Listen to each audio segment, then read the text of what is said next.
Sometimes it feels like our need is to know what the need is, whether it was, loss of job or reduced hours at job or trying to figure out how to navigate school at home. There were a lot of challenges that people were facing. Prior to OneNeed, I handled every benevolence call. Giving money away and spending more than I should and vetting the needs was a massive time burden, emotional burden. It was very, very challenging.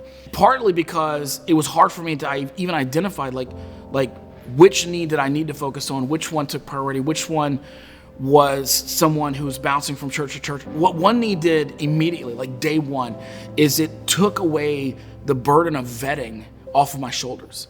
Because then when it came to me as a need, I didn't have to worry about whether or not it was genuine. I didn't have to worry about whether or not it was someone trying to scam a church. I didn't have to worry about whether or not it was something that wasn't worth our time. It immediately was, okay, great, this is what we're going to do. And let's figure out how we're going to do it. Like probably most people at churches, you have a bunch of jobs, and that was just one of them. It was hard for me to feel like I was properly caring for the people that called. So I really had a lot of tension around not being able to serve people that just found us online or, walked in off the street and were looking for help. So that was a really cool way to help them get some personal attention that I probably wouldn't have otherwise been able to give them.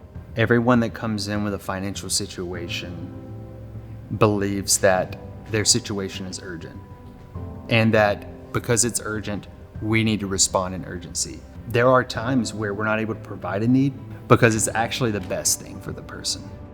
Some of the biggest challenges came around an expectation for how the church was going to meet their given need. What I've learned over time and through a lot of other people's help is that there can be a lot of other things that need to be taken care of and be done prior to a financial need being met.